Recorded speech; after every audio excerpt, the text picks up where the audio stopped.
Financial markets పై పట్టు సాధించాలనుకునే వాళ్ళు Revanth conduct చేసే వెబినార్ కోసం ఈ నెంబర్ కి కాల్ చేయండి. నమస్తే, సుమన్ టీవీ ప్రేక్షకులందరికీ స్వాగతం. మనం చూసుకుంటే ఏంటంటే మ్యూచువల్ ఫండ్స్ అందరికీ తెలిసిందే. Mutual funds major investment vehicle అయిపోయింది ఇప్పుడు చూసుకుంటే. అందులో కూడా రకరకాల మ్యూచువల్ ఫండ్స్ ఉన్నాయి. Equity mutual funds, debt mutual funds, balanced అని, అట్లాగే ఈక్విటీలో కూడా లార్జ్, మిడ్, స్మాల్ క్యాప్స్ అని చాలా వచ్చేసాయి. కానీ ఇప్పుడు ఏంటంటే కొత్తగా ఒక లాస్ట్ 1 or 2 years నుంచి మనం చూసుకుంటే ఫ్యాక్టర్ బేస్డ్ మ్యూచువల్ ఫండ్స్ అనేది పాపులర్ అవుతున్నాయి. So factor based mutual funds అంటే ఏంటి అనేది తెలుసుకుందాం. అవి ఎవరికి, వాటి వల్ల అడ్వాంటేజ్ ఏంటి, ఎందుకు అనేది తెలుసుకుందాం ఈ వీడియోలో. సో ఫ్యాక్టర్ బేస్డ్ వచ్చేసేసి మోస్ట్ ఆఫ్ దెమ్ కొన్ని ఫ్యాక్టర్స్ లైక్ ఎగ్జాంపుల్ ఏంటంటే మొమెంటమ్ ఆర్ పీ రేషియోస్ కానీ, ఆర్ వొలటిలిటీ, అంటే వొలటిలిటీ తక్కువ ఉన్నవి ఆర్ వొలటిలిటీ ఎక్కువ ఉన్నవి కానీ. సో ఇలా మల్టిపుల్ ఫ్యాక్టర్స్ ఏవైతే ఉన్నాయో వాటి బేసిస్ మీద ఇన్వెస్ట్ చేసే మ్యూచువల్ ఫండ్స్ని ఫ్యాక్టర్ బేస్డ్ మ్యూచువల్ ఫండ్స్ అంటారు. సో అందులో కూడా ఆల్ఫా అని మల్టిపుల్ టైప్స్ వచ్చాయి, 4 or 5 టైప్స్. సో అడ్వాంటేజ్ ఎందుకు, ఈ ఫ్యాక్టర్స్ ఎందుకు అంటే ఇంతకుముందు మామూలుగా ట్రెడిషనల్గా చూసుకుంటే మార్కెట్ క్యాప్ బట్టి మనము ఎక్కువగా పాపులర్ మిడ్ క్యాప్ అని, లార్జ్ అండ్ మిడ్ క్యాప్ అని, లార్జ్ క్యాప్ అని, ఆర్ ఫ్లెక్సీ క్యాప్ అని, ఆర్ ఇవన్నీ కూడా మోస్ట్ ఆఫ్ ద టైం ఏంటంటే మార్కెట్ క్యాప్ బేస్ చేసుకుంటారు. లేదు అంటే ఒక బ్రాడ్ అనదర్ కేటగిరీ ఏంటంటే sectoral funds. So sectoral funds వచ్చేసి ఫార్మా ఫండ్ అని, ఐటీ ఫండ్ అని. బట్ అవే కాకుండా ఈ డైవర్సిటీని కూడా చూసుకుంటూ ఏంటంటే మార్కెట్ బీటింగ్ రిటర్న్స్, కొంచెం ఎక్కువగా రిటర్న్స్ వచ్చేట్టు. ఆల్సో ఇందులో ఏంటంటే most of these factor based mutual funds index funds కూడా. సో కాస్ట్ ఆఫ్ మేనేజ్మెంట్ కూడా తగ్గిపోతుంది. ఒక రూల్ బేస్డ్ ఆటోమేటిక్గా స్టాక్ సెలెక్షన్ ఉంటుంది, అండ్ ఆల్సో స్టాక్కి అలొకేషన్ కూడా అలాగే ఉంటుంది. దాన్ని బట్టి కాస్ట్ కూడా తగ్గుతుంది. అండ్ జనరల్గా ఇండెక్స్ ఫండ్ కాబట్టి ఎటువంటి హ్యూమన్ ఇంటర్వెన్షన్ ఉండదు కాబట్టి కాస్ట్ కూడా తగ్గుతుంది అన్నమాట. సో ఇందులో రకరకాలు ఉన్నాయి మనకి. మొమెంటమ్ ఫండ్స్ అని, వాల్యూ బేస్డ్ ఫండ్ అని, లో వొలటిలిటీ ఫండ్ అని, క్వాలిటీ 50 అని. సో దీంట్లో ఫ్యాక్టర్ ఏదైనా సరే ఒక రూల్ అనేది ఆల్రెడీ డిఫైన్ చేసుకోవచ్చు ఫండ్ మేనేజర్. దాని బేసిస్ మీద లెట్సే ఎగ్జాంపుల్ తీసుకుందాము. నిఫ్టీ 100 లో వొలటిలిటీ ఉంది, 30 ETF.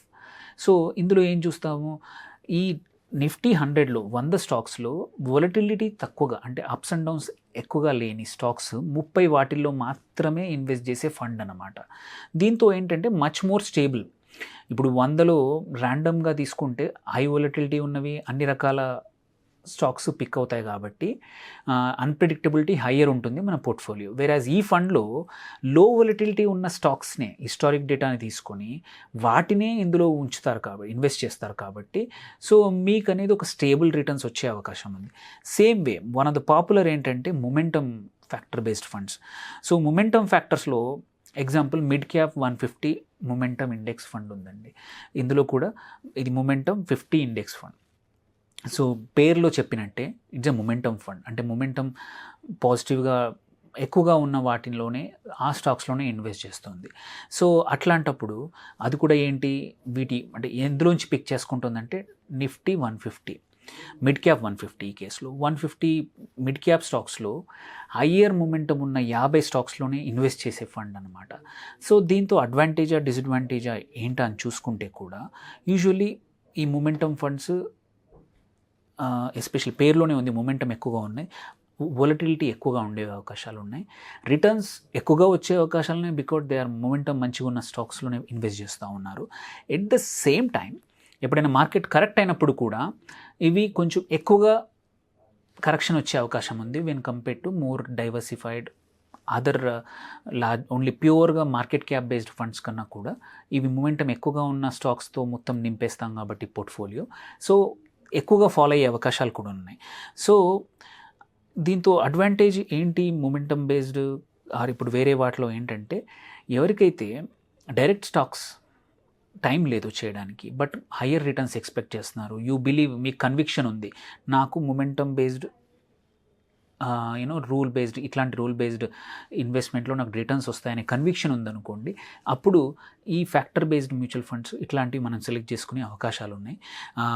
సో ఇవి ఎలా పనిచేస్తాయంటే ఇండెక్స్లోంచి మనం అనుకున్న రూల్ ప్రకారం వెదర్ నిఫ్టీ 200 అనుకోండి, 500 అనుకోండి, ఆర్ ఒక డిఫైన్డ్ ఇండెక్స్ క్రియేట్ అవుతుంది. అందులో ఏదైతే ఫ్యాక్టర్ అనుకుంటున్నామో ఆ ఫ్యాక్టర్కి కూడా కండిషన్స్ చేసుకొని ఆ కండిషన్స్ ప్రకారం ఆటోగా ఏవైతే ఫిల్టర్లో పిక్ అవుతాయో ఆ స్టాక్స్లోనే ఇన్వెస్ట్ చేస్తారనమాట. సో అడ్వాంటేజ్ ఏంటంటే దీనివల్ల ఎక్కువగా రిటర్న్స్ చేసే అవకాశాలు ఉన్నాయి. బికాజ్ ఇక్కడ ఓన్లీ ప్యూర్గా రిటర్న్స్ ఆల్ఫా అంటాము, రిస్క్ అడ్జస్టెడ్ ఎక్సెస్ రిటర్న్స్ అనమాట.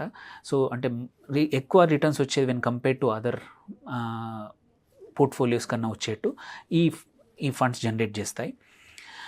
సో ఇందులో ఏంటంటే యూజువలీ రైజింగ్ స్టాక్స్లోనే చేస్తాం కాబట్టి ఇది ఫస్ట్ థింగ్ తెలుసుకోవాల్సింది, వాల్యూ ఇన్వెస్టింగ్కి ఇది opposite.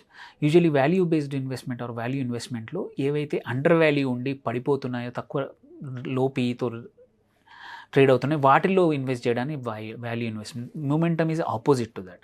So this is somebody whose aggressive.